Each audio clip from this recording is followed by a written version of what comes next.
Welcome to Ed5 for All, using open source data standards and technology to support teachers and students. For this session, we're excited to welcome SDP alumnus Stephen Fedor, who is the Chief Analytics Officer at Tulsa Public Schools, Catherine Durlacher, an analyst at the New Teacher Project, and Penelope Madry, a project director at the New Teacher Project. Please join me in welcoming them as they discuss the transformative potential of data standards.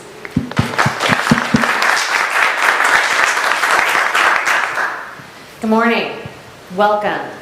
Thank you for joining us this morning. As we go through, just to set some standards, as we go through the session, feel free to ask questions as we go. We will do our best to answer your question, but if it warrants additional conversation, additional digging into the details, we're definitely available afterwards to kind of answer more questions. So to kick us off, turn to somebody at your table and talk for a few minutes about the challenges that you face in your work as resulting from poor data quality or a lack of a standard.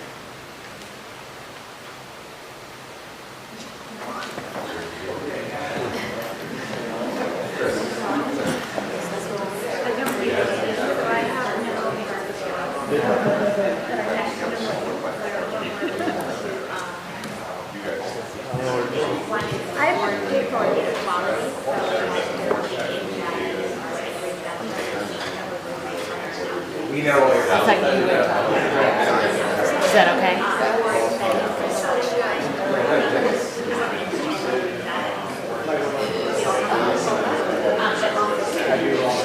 Or I can talk about it. Yeah. We're gonna write stories. Probably.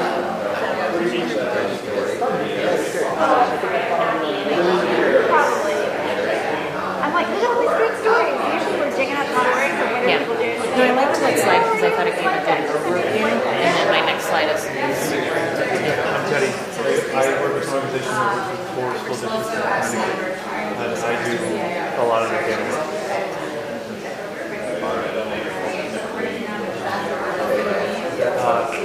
It's a lot of work. We get missing data. We get data that's so raw that like we'll get attendance data that we'll break down the students' attendance by a period, and we'll have to try to calculate external trace loss that data. It's very so raw, especially when it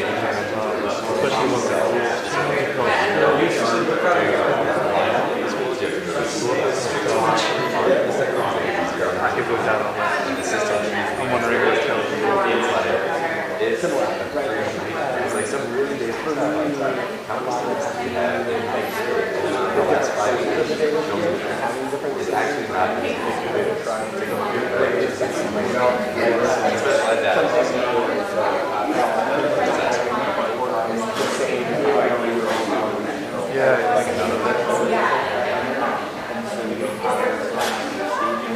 apparently this is what kids are studying. So things like that. Big time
I don't know what it is.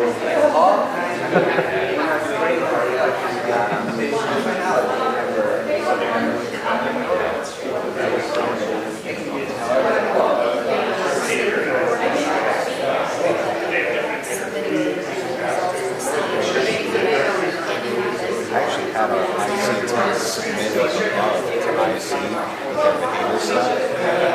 Because they were allowing people to enter behavior incidents that took place in the future. Oh, yeah. So I wrote a function called isTardisDate and had them send the SQL function to IC saying, we need a check constraint on this column, this table. All right, please start wrapping up your I was conversation. taking care of it before you just do it.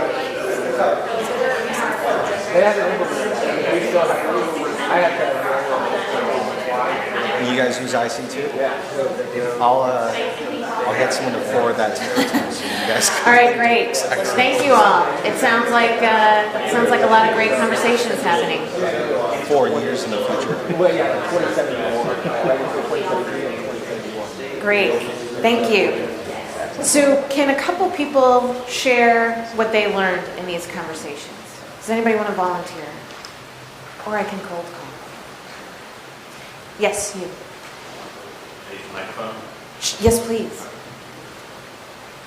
Hi, good morning. I'm Tom Hoke from Orange County Public Schools, and talking with my esteemed colleagues, one of the things that kept coming up was data living in many different disparate systems and not having the ability to integrate things like student data, HR data, financial data for different research needs. Right. Somebody else. Yes. Richard Goodpasser, Duval County, Jacksonville, Florida. Similar kind of discussion here, but even within the same system, not having data validation rules such that any text field that's there, you might have 200 schools filling it in 50 different ways. Right. So with data validation, you're talking about the data that's going into a particular field in a system could be used widely differently. Right, like 9th grade could be 9, could be 09, could be 9th, could be 9th grade. Right. And Right. whatever else you could think Yes. of. Put in. Yes. Excellent. So this is all great conversation and a great kickoff to this session. So today, what we're going to do is Stephen and I are going to introduce our two organizations. I'm from TNTP. Stephen's from Tulsa Public Schools. We're going to talk about the current state of challenges, which we've kind of highlighted a little bit here. We're going to talk about why our two organizations chose EdFi.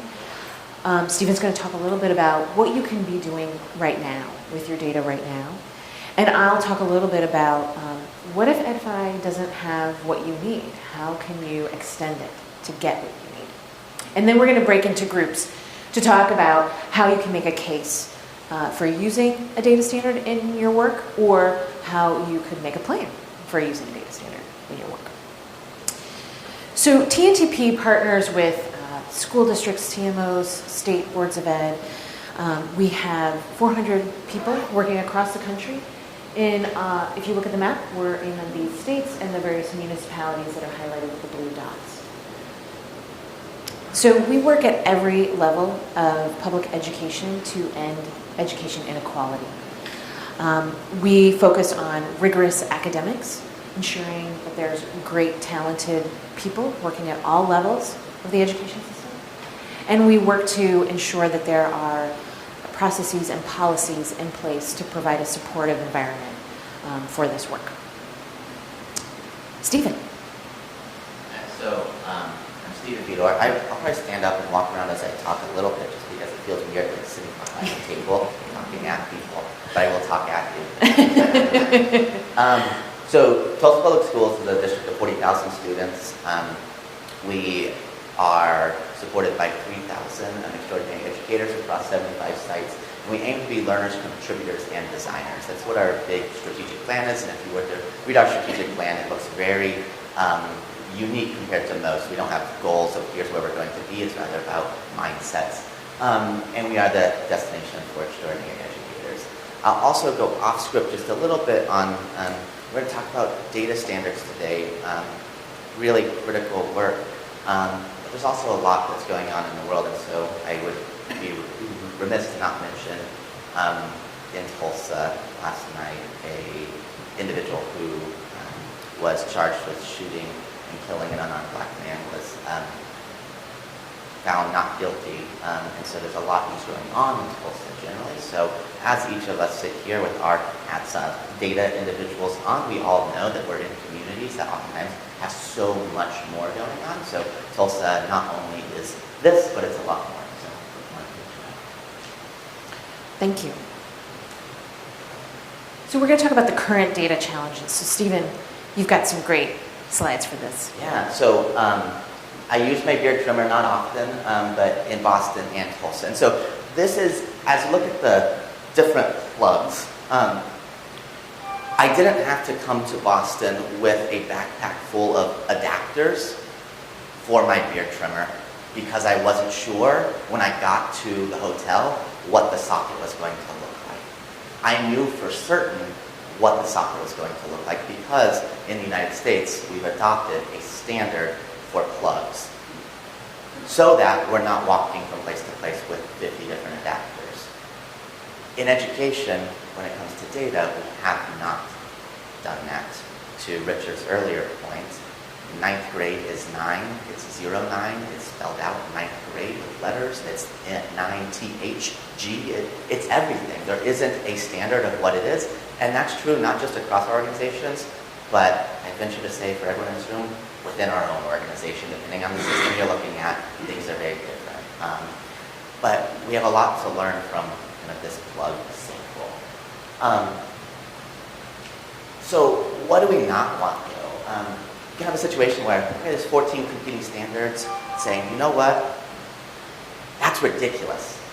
We need to develop the standard that covers everyone's use cases. And if we step here and say that, everyone in the room, yeah, go. But then what happens when you do that?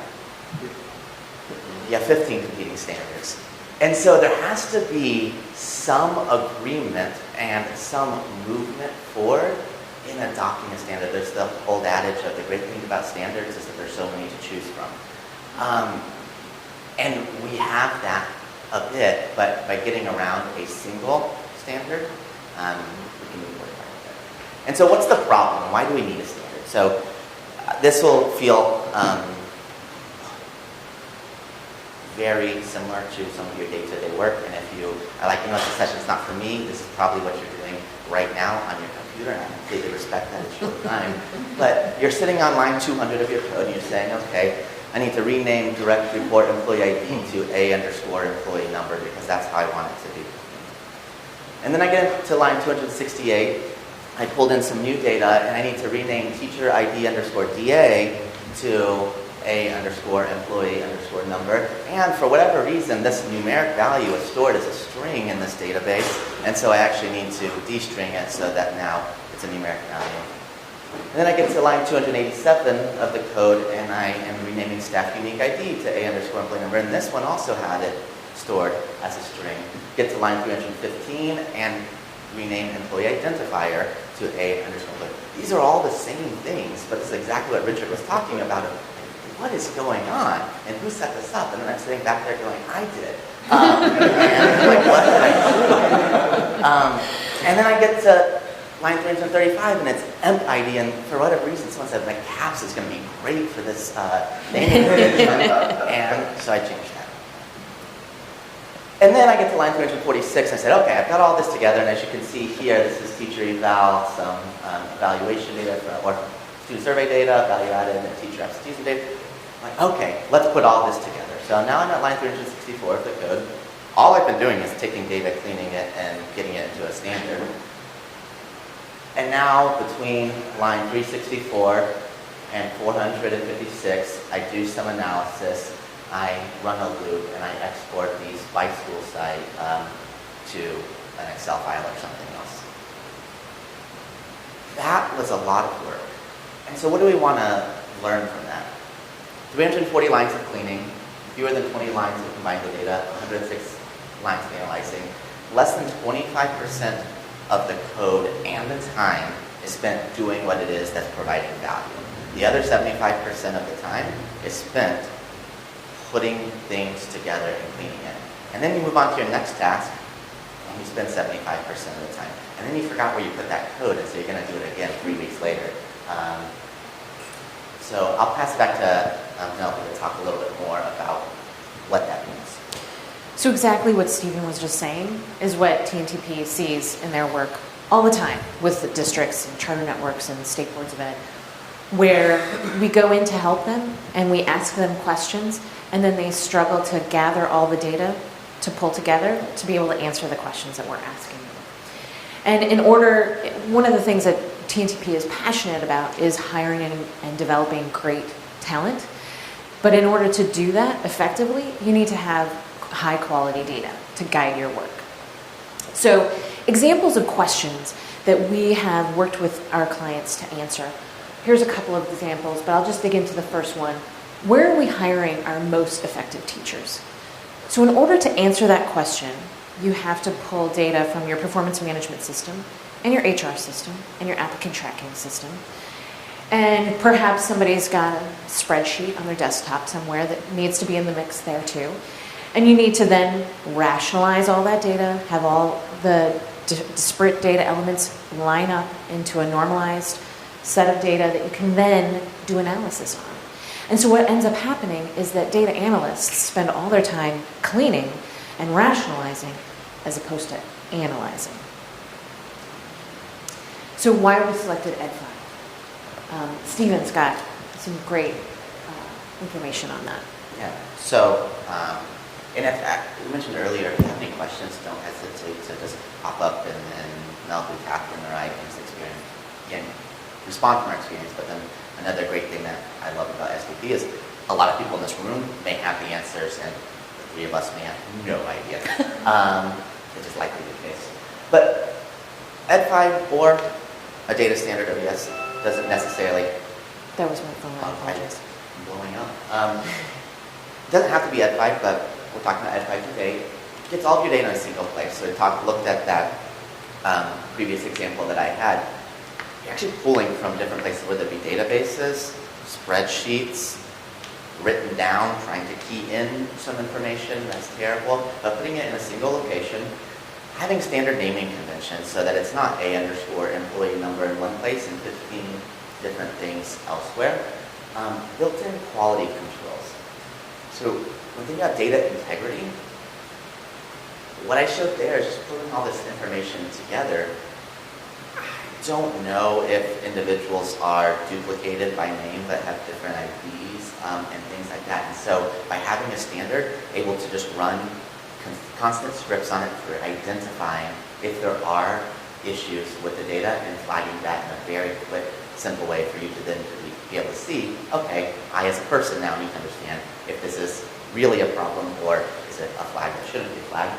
And then easily accessible. Not only easily accessible for you to do research, but what we are way more passionate about than us in the data team being able to work with this data, it's getting it out to teachers, principals, other individuals who can act on the information. That's where we see a ton of value.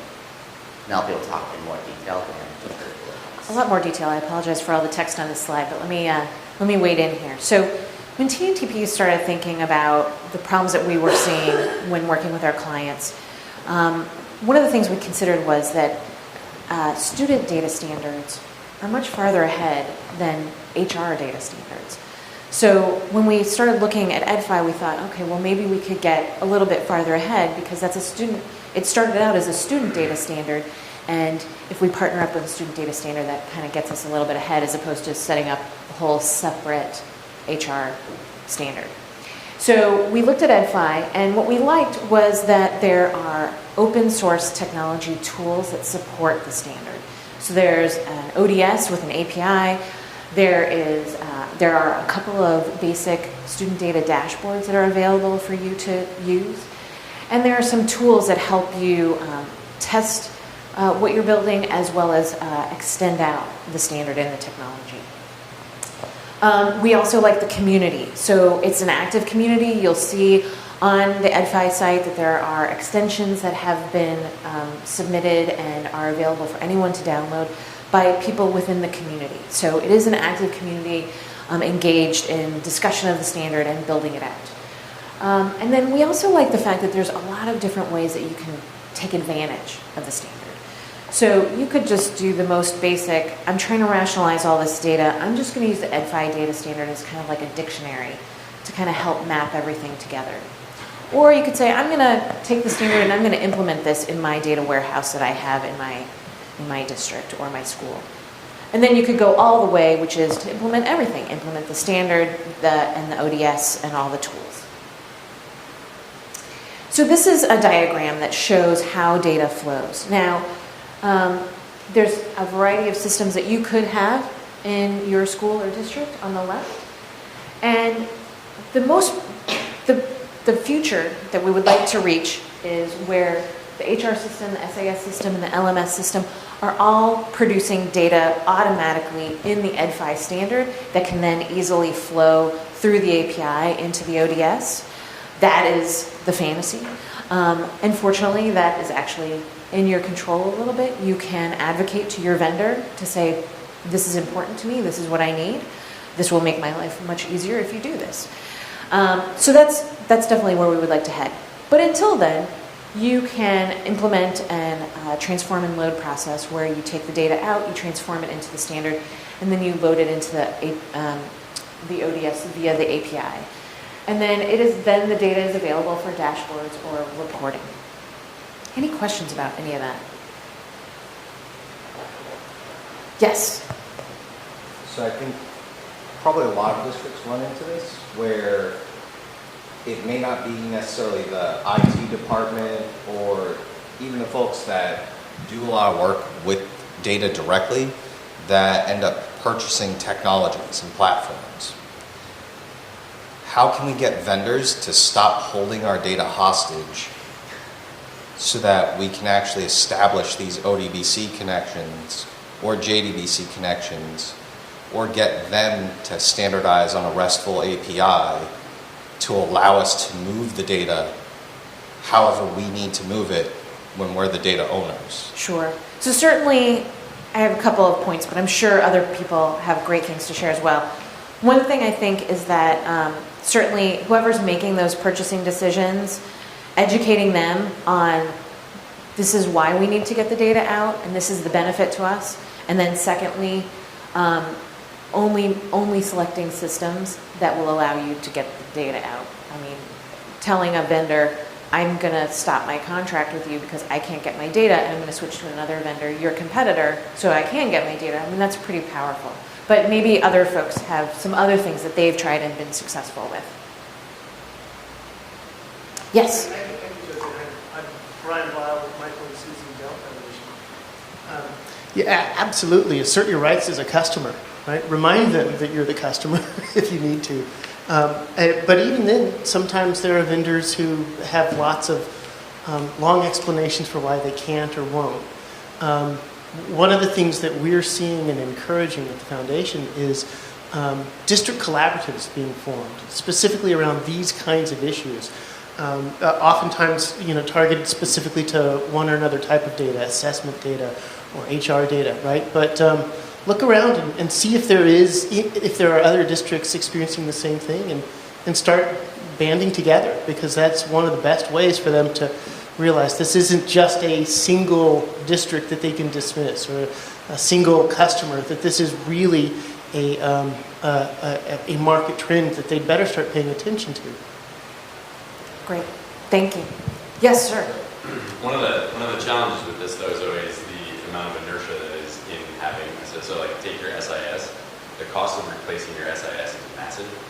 So there's a limited market threat that you're like just going to snap your fingers and have one of their competitors tomorrow. And my experience so far is that they know this, and so that market power thing is not the most useful thing, especially when it comes to something like your SIS, which you have to continue using until you replace it. If anybody has any suggestions or thoughts that are not like the 18-month multi-FTE process of replacing your whole SIS just as a threat, I'm all in.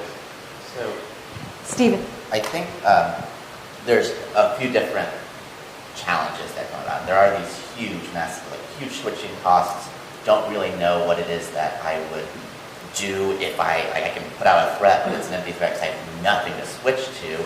And those are really big problems. But there are also some relatively small problems, because Billy, what you mentioned is that I have the professional learning team going out and buying a professional learning software without coming to the IT team or the data team to say that, hey, let's get this figured out. I think the first step is actually putting the cart before the horse in a way of building a useful tool for end consumers that, like, I really want my data connected to this great tool that teachers are able to use. And so I go out and buy a professional learning software, and I hear, actually, no, you can't connect to this, not because we don't want to, but because what you've purchased is not compatible. There's no way to connect it. We don't have access to a database. Then people are thinking they're actually wanting to come to IT or baking. So we have to own it a bit as individuals who live in the IT world often, of if people aren't coming to ask us for permission or for our guidance, it's because we've done a roadblock in the past, or we've been really tough to work with, or all they've heard is no. And so we have to own that and find ways to be a valued partner where they want to come to us and we can provide valuable support, and thinking about their end use cases when, say, not just what's easiest for us at the end of the day. So there's certainly a lot we need to do working with vendors, but first I think we need to look internally as to why are individuals kind of bypassing our teams to get what they need. Yeah, I definitely agree with you, Stephen. I think internally building those relationships before the purchasing of software and other stuff to say, like, look, we have all these capabilities with data. We can do really cool things if you allow us in at the beginning rather than at the end when you're like, can you analyze this now? So it really comes down to building those relationships kind of early and often rather than at the end when everyone's like, now what?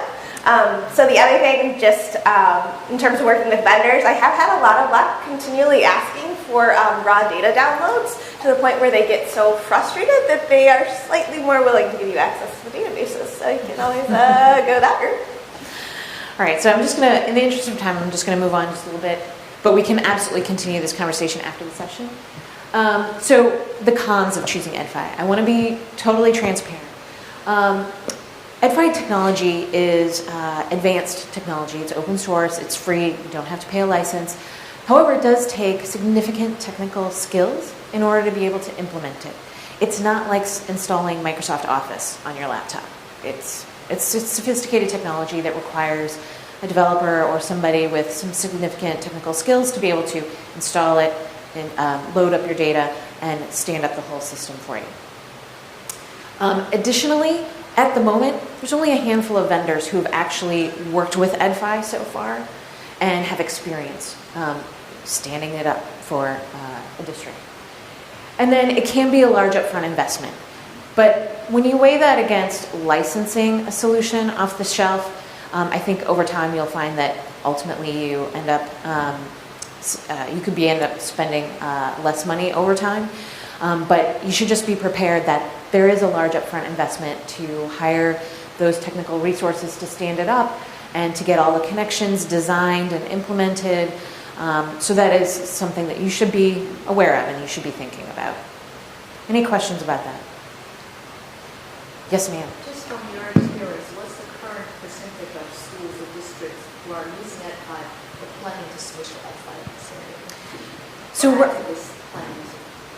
So right now, you can look on the EdFi website and you can see who has downloaded the standard. Everybody has to kind of register to download.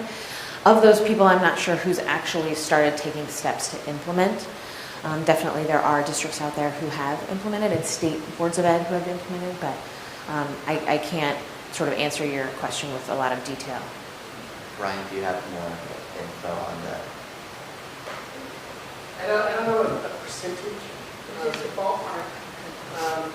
We're in, I think, about 36 states now at a statewide level.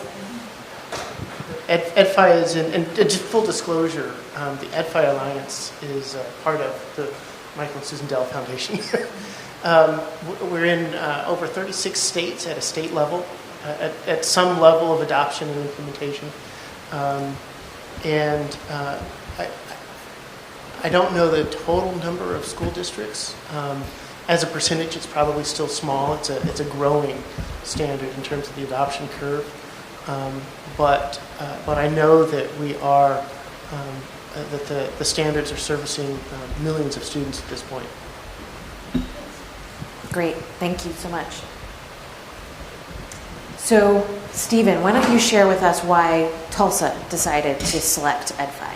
Yeah, so I'm going to talk a little bit about this, and then I'll move that into why, and then a little bit of like the why we might not have if we weren't in the situation we are. But every great presenter knows that the way to really engage people is step back to something that seems irrelevant now, but came to your mind, so I'm going to do that. So Catherine mentioned the downloading things and just asking the vendor over and over again. Something I wish I would have known prior to 2 years ago when we kind of found out how to do it well is scraping the user interfaces of the resources that you have that don't have solid export tools, or simply automating the task of an export through, whether it be PowerShell or Python or something. So I'd love to talk offline about doing that, because there are ways, even without a ODBC connection, to go in regularly, download the information, and have it there. And so we have about 10 things that we run nightly to pull from vendors where they don't have us. In user license agreement, I think we're in compliance everywhere there, so worry about those legal things, especially since we're on camera. But I would be happy to talk offline about that. Back to where we're at now, in EdFi, there is a huge switching cost, and you get this sunk cost bias, especially if you're the one who's done a lot of the work and you're going to be replacing that work. Hundreds, oftentimes thousands of hours of what you've done that will be just seem like wasted time. You've obviously learned a ton that you've gone there, but part of what we found is that it's because of those thousands of hours we say we've got to have something different, because it's not that we've had thousands of hours and now we're good and set. We've had thousands of hours, and there's thousands of more hours to come if we continue down the route that we're on right now. You do need to modify the code structure of current dashboards. So one thing that we're really passionate about and excited about within Tulsa is developing what we feel is, as humbly as we can say it, the dashboard of the future with recommendation engines and all sorts of things. We'd be happy to share with you guys what that looks like right now. It is live to all of our teachers and principals. We spent a lot of time and energy and effort doing that. We will have to change our code base to make that same thing work in an EdFi infrastructure. But what we also know is that it will be better, and we will have access to more information and higher quality data. So that is a big switching cost, and we don't want to play it down. And then the person hours that are committed, we talked about it. Not only person hours, really talented, expensive person hours. But the benefits of more robust ODS, no longer beholden to institutional knowledge. If we were to lose a couple of individuals on our team, we would have nowhere to go from here. We would start from scratch, because they are the ones who know. And we haven't documented things super well because we're constantly interested in doing more, which is, I think, where we should be. Opportunity to share the cost with other districts. We're all doing this work right now, and we're all doing it in different ways, so it's really hard to share what we've built. We would be happy to hand off the dashboards we built to any of you, and I guarantee it would take almost as long to get it connected as it would to build it on your own. And then the opportunity to share the products with other districts. So we're really passionate about what we've built from a dashboarding perspective, and we want other people to have access to that. But it's not useful to anyone right now. If we port over to an EdFi standard, it's something that we hope that you could stack right on top of the ODS and have it lit up within weeks, as opposed to sometimes years or never coming to fruition. But what can you do now? So that's all, okay, great. This is expensive. I don't have just a stack of cash sitting there. So first thing is the Hamilton reference of not throwing away your shot. So one thing that I've learned being on a leadership team with a really fantastic superintendent is two things. Is one, if there's ever a board member in the room, you acknowledge them and thank them for everything they've done. And if there's a funder in the room, you acknowledge and thank them for everything they've done. So Brian's here from the Dell Foundation, and so it's huge thanks to the Dell Foundation that we've had an opportunity to explore what it would look like to implement Ed5 within Tulsa Public Schools. And so now we're in the final stages of applying for an implementation grant, but absent that, especially in Oklahoma with huge budget cuts and so things, we wouldn't be able to do it. So if you have the opportunity ever to implement an ODS with Ed5 full standard, don't turn around and say, you know what, we've got other priorities this year, we might come back to it next year. Bite the bullet and do it. And I say that knowing that we have a lot of work ahead of us, and there's a lot of other things that need to go on, but the moment we're able to implement at a full scale, we're going to, because we know the time is never going to be perfect. So take your shot when you get it. But until you get your shot, there are some things you can do. So I want to be really practical, and hopefully you guys will be able to leave with something, and we'll have some work time for you in just a minute to think further this. Identify naming conventions. Ed5 has them out there. There are others. Ed5 is a great way to go. Use that or use something else, but have naming conventions so that your systems don't all have these different pieces of data that you're trying to connect that are the same thing, named differently. Get access to your student information HRIS database. Is anyone in IT in the room? I run the IT shop, right, own or manage this. I know if people on your data team come to you, if you're not connected, and they say we want access, give them access. For the rest of you who are going to your IT team and saying we need access to the database, and you're hearing no, no joke, I'm serious, have your chief of IT call me. And I will talk them into you have to have access. I spent 2 years within Tulsa Public Schools spinning my wheels doing almost nothing because I couldn't get the data that I needed to do work. It was a huge waste of money for Tulsa Public Schools to have me on staff without being able to do the work that I needed. So it is a political challenge where you have to get access to databases.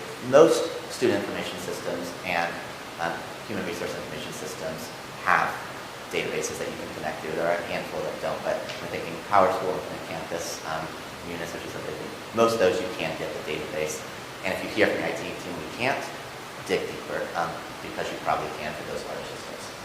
Connect those most commonly used data systems in an intentional way. So what we do is schedule code to run nightly to pull this data, put it in a standard structure.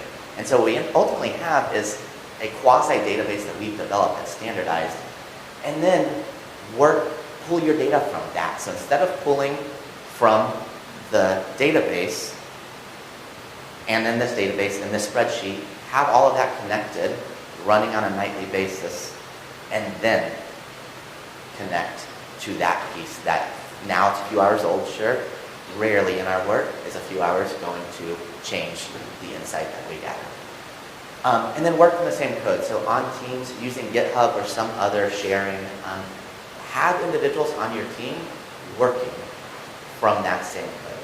So this does two things. First of all, it gets you sharing and doing more with less, and it starts to require people to work in a standardized way. Because if I'm working off of your code, and I see that you're doing this, and I start doing it a different way, one, it's not going to work, and two, I'm learning a lot as I go, interesting how you did that. Why did you do it that way? I just learned something new. So forcing your teams and forcing yourself to work off of the same code structure. So in identifying naming conventions, it doesn't have to look fancy. This is our whiteboard in our office, and there are some do's and don'ts to remind us of don't be crazy, make sense, and we have our structure of what it looks like. This is what I talked about with, everyone's been there with your IT team of let me just go ahead and bang my head against the wall because this is a really difficult task that shouldn't be that difficult. Getting access to the database.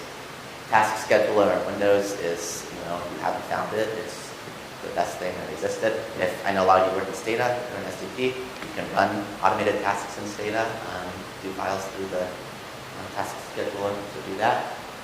And then creating these kind of maps. So this is exactly what it looks like for us, where we have our pulse model, which is our evaluation framework.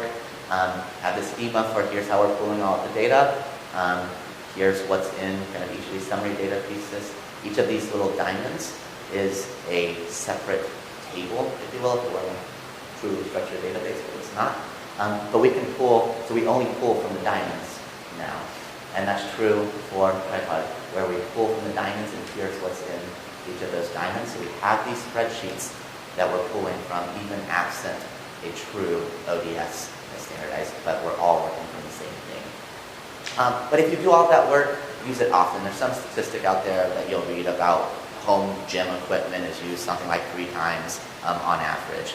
And then the rest of the time it just sits there in the corner. If you're going to spend the time building it, use it. And the more you use it, the more you realize, gosh, I didn't include that thing, or I should have done this differently. Let me go back and fix that.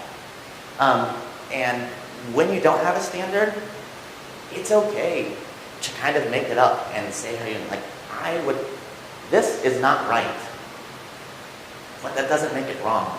And so you've got to start somewhere. So do what is best for you right now in the situation that you're in. Pass it back to Great, thank you. So what if EdFi doesn't have everything you need? It is new-ish. And so for TNTP, we built out the teacher talent data extension. And so in our work with our clients, we talk to them. We talk to CMOs. We talk to teams internal to TNTP. We talk to LEAs. We talk to a variety of stakeholders to get from them teacher talent data. Like, what do you need? What are you gathering? What do you track? What do you want to track over time? And that was what we used to build out the standard. We partnered with a consultant called Educuity, who has since been purchased by Certica. We partnered with them to actually build out the data standard and the technology for that. And so the standard includes common names and definitions, a comprehensive set of fields based on all this research, preset data formats and for storage, and then the relationships between all these different data points so that it can be easily pulled and reported on. So when we built this out in our research, we found that the most critical information that people needed now was recruitment and staffing. So that's where we focused our efforts. We built out recruitment and staffing, which you can see includes vacancy tracking, the application process, hiring, onboarding. We built out some of evaluation, so effectiveness and survey events. And then we built out the separation event. So we built out as much as we could with the funding that we had at the time. We're actively looking for more funding to complete the professional development and the retention and the rest of evaluation. But we definitely started with what our stakeholders told us was the most important to them at this time. So this is an example dashboard that we built using the standard. And so let's pretend I'm an LEA hiring director and I've just selected Region 1 on my dashboard. And when I look at Region 1, I see, I've got total active vacancies of 32. And I've got vacancies filled to this point of 79. I also have a total active applicants of 102. But if you look at April, May, June, I've posted a lot of vacancies in April, May, and June. And that's kind of a late period of time to post that many vacancies. So that's a little bit concerning. So now I'm going to go take a look at Region 2 in my district. And in Region 2, I see that they have total active vacancies of 37. They've filled 58 to this point. They have 254 active applicants right now. And in April, May, and June, they're posting at much lower rates. So they're in a much better place. So I can take this information and I can go to my leaders in Region 1 and Region 2 and say, hey, Region 2, can you share some of your active applicants with Region 1? Because they have a lot more open positions being filled with a lot fewer active applicants. So I can use this information to have valuable conversations and make critical decisions to ensure that I have no vacancies on the first day of school. Yay. So now we're going to break into groups. So we've got 2 topics. You can either break into a group and talk about developing a pitch to convince the stakeholders where you are to adopt a data standard. And there's some prompting questions there to help you think about who do you need to convince? What are their concerns? And what would my elevator pitch be like for that stakeholder? And then the second option is to actually create a plan to adopt a data standard. And so there are some key questions to help prompt your thinking and what you need to consider in creating a plan. A good way to go about this might be to pick one person at your table and focus on their particular situation and answer these questions relative to that person's particular situation. So you might be fine at your table, or you might want to move to a table that is picking a different topic. But definitely pick your topic, and we will spend 15 minutes talking through these two topics. Penelope, just to Yes. clarify, will individuals have an opportunity to ask questions after? Yes, so myself, Catherine, and Stephen, we will be circulating if you have questions. We will also spend a good amount of time at the end sharing out from each table, so definitely ask us questions as you go, or pose a question to the group at the end. All right, great, thank you.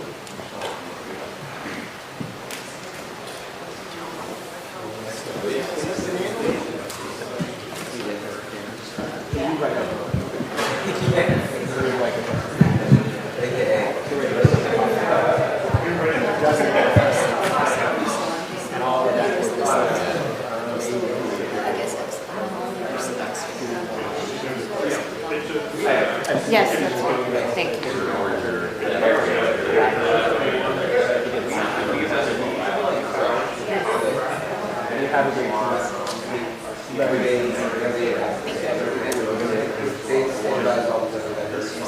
We'll develop a reasonable way to access the data on our end. And All right, if your let's end wrap user up license our agreement doesn't individual change, you can conversations. make it so we Come can back. data without I would love to hear what everybody talked about. And I would love to hear if you were able to come up with an actual elevator pitch or part of a plan. So who would like to share first?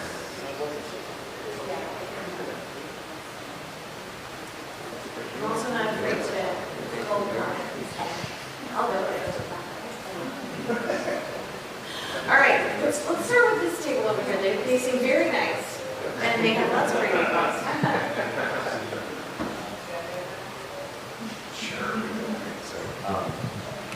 Hi everyone, my name is Matt from New Mexico, and next to me is our Cohort 8 fellow, Anise Correa-Gable, and we were talking to our, kind of what we're hearing as a pitch at our department, because we're talking about converting into the Ed5 standard, and we're data users, Anise and myself, but we also see the district perspective as well.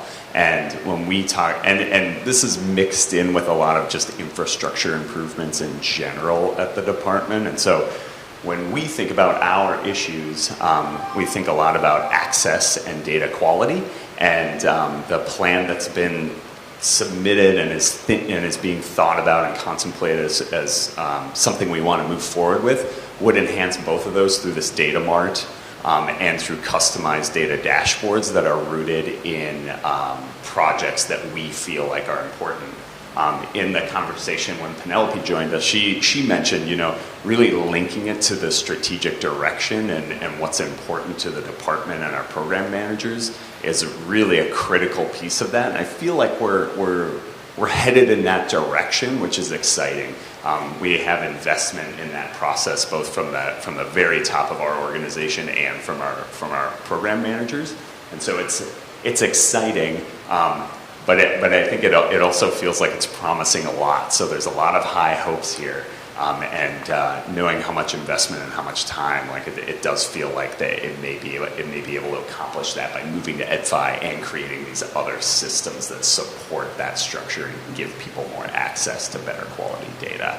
So I don't know if that was a pitch, but it's kind of what we're hearing and some of the things we're thinking about as we try to move forward with that. Anise, do you have anything you want to add? So the only outstanding question, we have a mechanism for training our districts and how to input data and how we have existing mechanisms for how Ed5 will be trained and support externally. My outstanding question is how do we use it meaningfully internally? How do we extend the current data users to engaging in dashboards or how can EdFi help encourage that?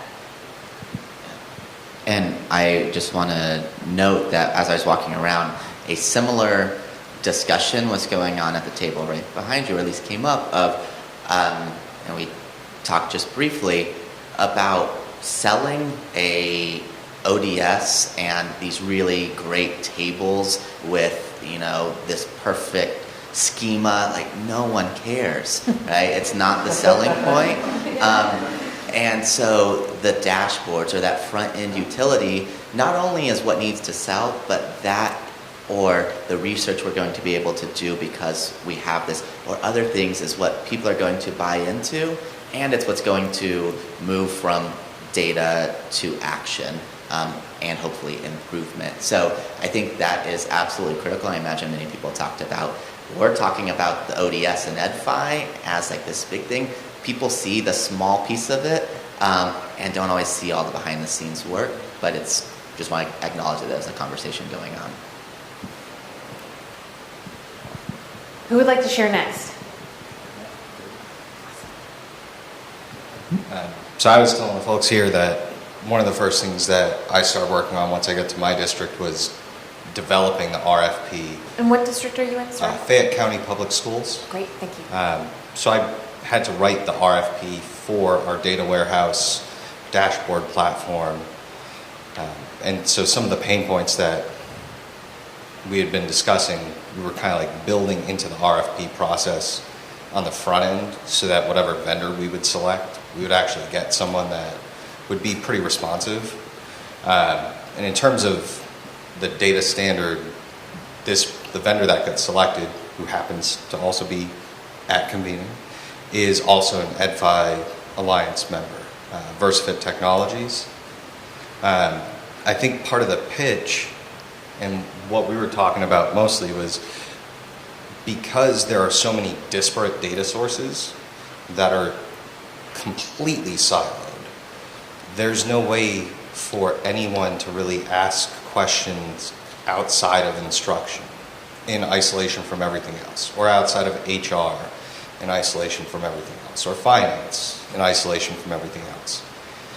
But there's also other things that are important to, keeping the lights on.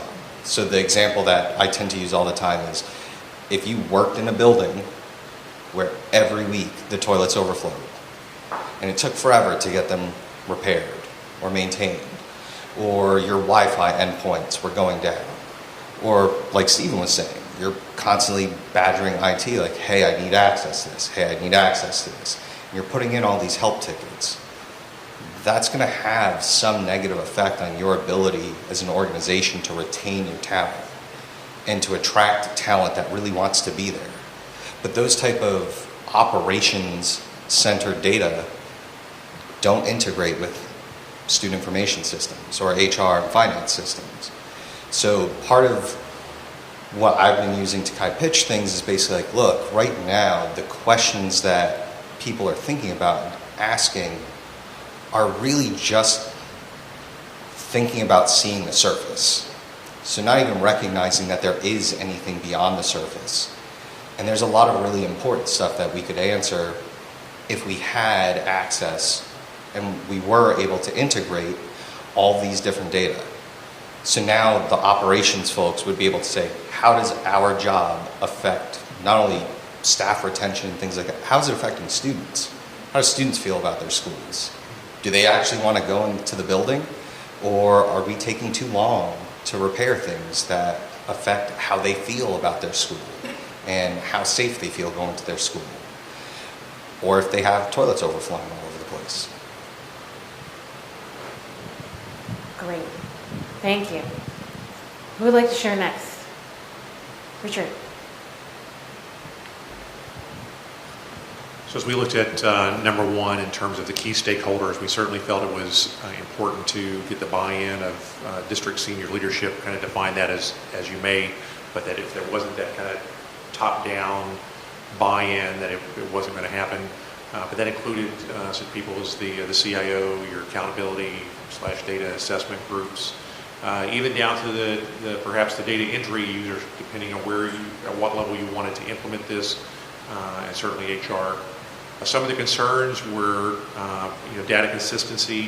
Where were we going to make these corrections and improvements? Were you going to, when you found these errors, were you going to feed them back to the data entry folks and have them correct it, such that would be sort of a self-correcting system over time, or was that going to require too much effort, too much, pushback to do? What about the allocation of resources to do all this? People are going to be asking, what are all those people over there doing? Because it's going to be something that most people aren't going to recognize immediately the results of all this effort. And then also had a discussion on how do we generate the kind of demand for improvement that this will do. And that got back to maybe starting with giving them some kind of tools or dashboards that even though maybe the data wasn't as clean as it would be, as people started using that and liking the tool and would say, oh, I thought I put this data in, and would give you that feedback to correct and really demand better data. And then also a concern that certainly in senior leadership there might be a worry that generating all this data and all these the better data hopefully would give you more dashboards maybe or more information, that would just even lead to more information requests, and is this going to be sustainable, or how you get your hands around, okay, we want to look at those pieces of data that are really going to give us the most impact, as opposed to just generating more requests for data. Yeah, so just a quick anecdote related to that of everyone's been in the situation of a victim of your own success or the curse of being useful, and absolutely happens. But what we in Tulsa Public Schools have done, we've actually eliminated our Office of Accountability, opened up an Office of Data Strategy and Analytics, and said that we're focused on analytics before accountability. And we'll get to accountability, but like you as a state are really supportive and we appreciate it, but you're also really demanding, and here's where that's difficult.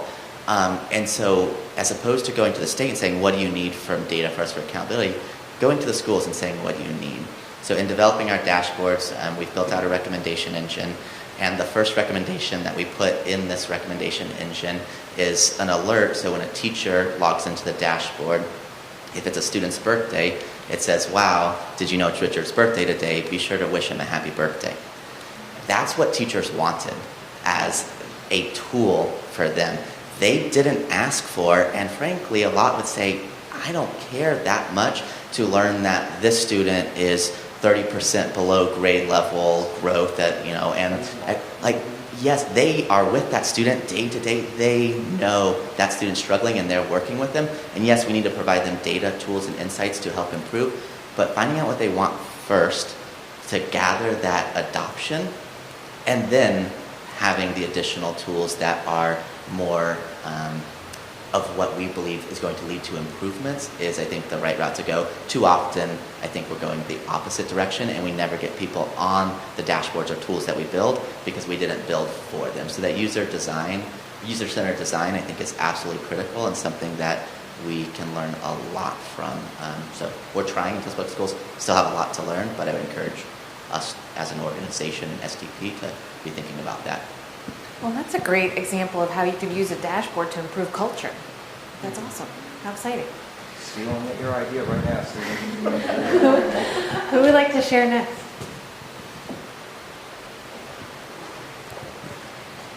Steve Smith from Cambridge Public Schools. We had a lot of a very similar conversation, but there was one other topic that we discussed briefly that I haven't heard yet.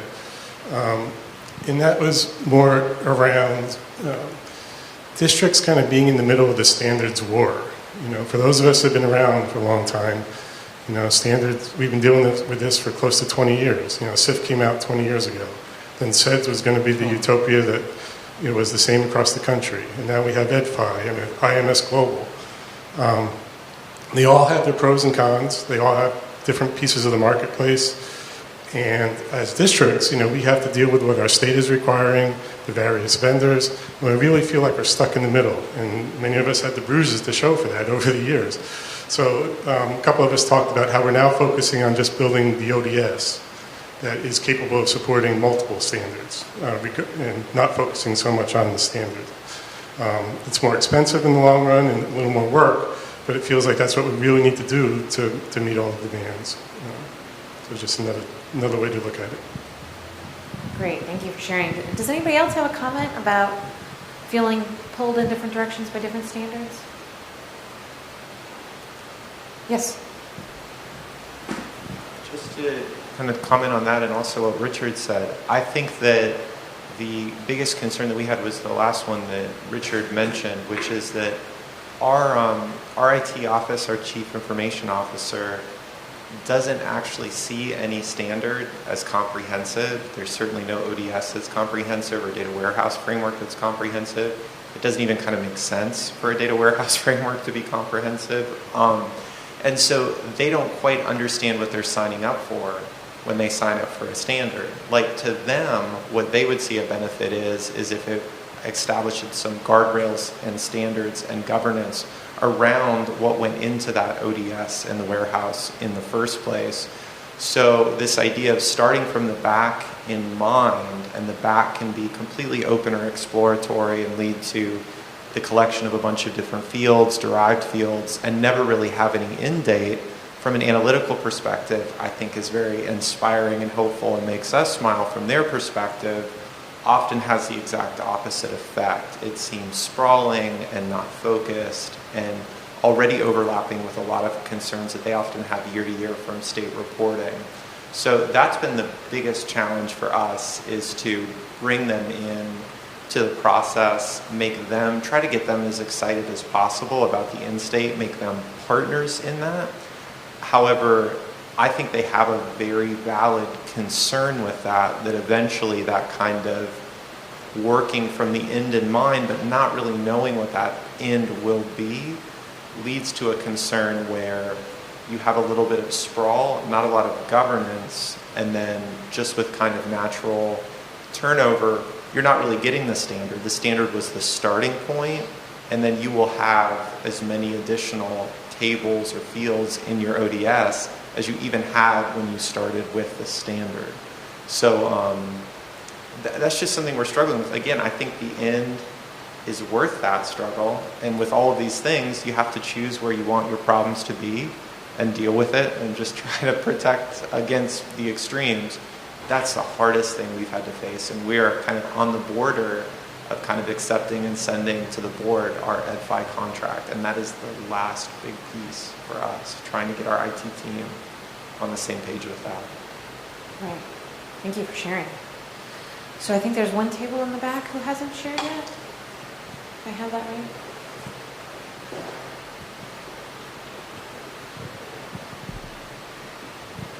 I think we were hoping not to have to share. No, I see.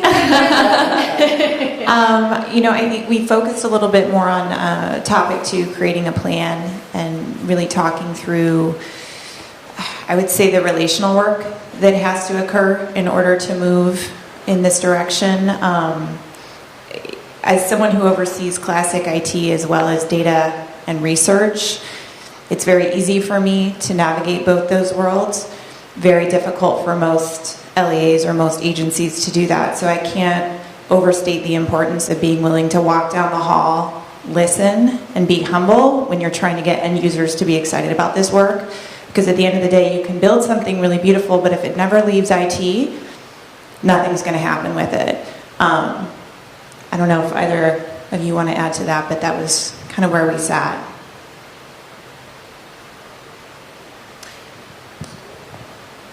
Great. So, I mean, definitely, when you're coming up with a plan, these are some of the questions that you can ask, but definitely there's components of coming up with a plan, including designing how you're going to get data out of the systems and into the ODS. What's that transform load process going to look like? Who are the people who are going to do it?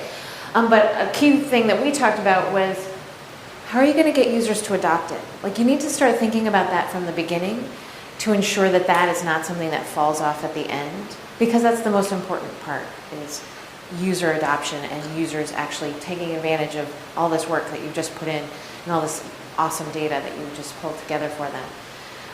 So having those supports and having that plan in place is going to be really important.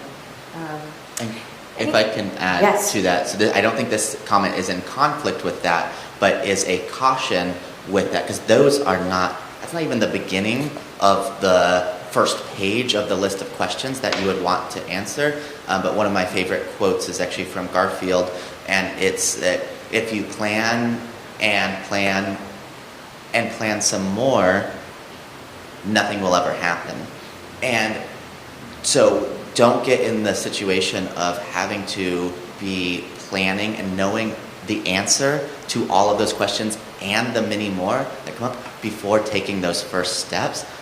Part of it is just getting momentum and moving and being super humble with knowing that we won't have the answer to all of these, and in fact some of our answers to these are going to be wrong and need to be changing over time. So getting moving is 9/10 of the problem oftentimes.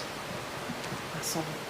So if any of you have created a list, I see this table has written something down on their big post-it note.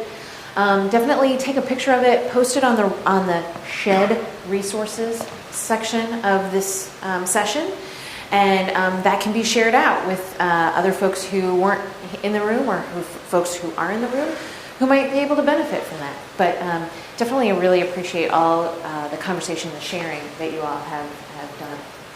So just in summary, just to leave you with just a few key points. This work is obviously important and it can be all-consuming, but definitely don't lose sight of the fact that in order to know if schools and districts are providing a great education, we need great data. And a data standard can help you achieve a higher quality of data that will lead to better decision making.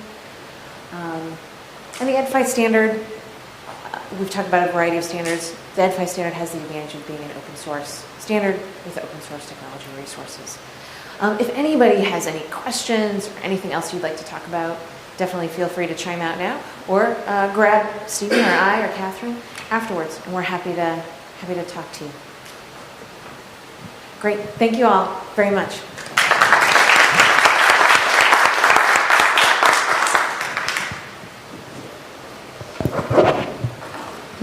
Great, thank you so much. I just want to give you a quick announcement.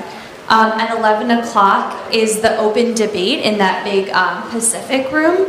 The topic is the Obama to Trump transition in education policy, and that's with Rick Hess and Carmel Martin. That's going to be starting at 11, so we can stay here. We have this room till 10:45, and then you'll have a 15-minute break before that starts.